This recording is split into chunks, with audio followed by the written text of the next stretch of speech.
and appreciate all their hard work. Yeah, I didn't. I was hearing. I was actually had a.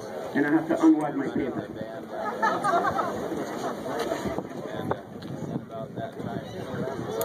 This year we have a new twist to our King Cole recipient due to the fact that the generation of our old coal miners, they're slowly leaving us.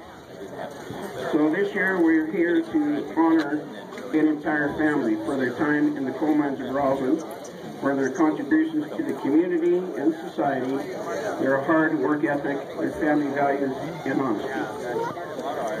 And this was a real team effort by an entire family. It had its humble beginnings in Minnesota in 1905 when the father came to the U.S. with his brother from the coast of Croatia. And what's a little bit unusual about that, usually the coastal Croats, when they came to the United States or Washington State, they would usually end up in coastal towns, mainly in the fishing industry. Places like Aberdeen, Anacortes, and things like that in Washington State.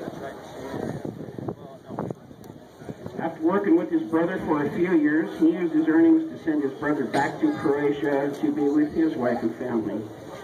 Then he heard from others that there was work in the coal mines out west in Roslyn, where fellow Croats had come to settle.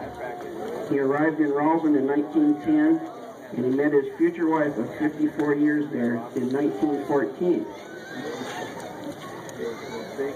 If anybody thinks they might know who the King Cole is this year, I don't want you to say them, but raise your hand. It's interesting to see if you're catching on here.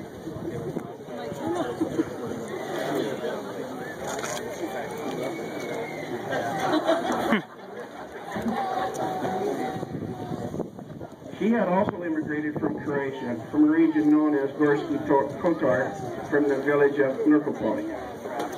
And they were married in 1916. They started a family in 1917, and they purchased a family home in 1918 on 1st Street in South Roslyn, and it remained a family home until 2002. And then they started what would become a very large family.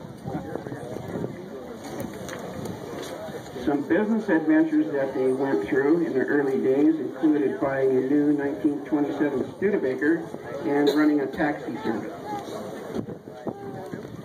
And owning and operating the Blue Moon Tavern in Roslyn until a less than desirable partnership with the revenuers resulted in a forced vacation, of course with all expenses paid, for a couple of weeks. That was only for the husband, not for the wife. So the wife declared an end to any career connected to the alcohol business after that. So it ended up that mining coal was to be the mainstay of the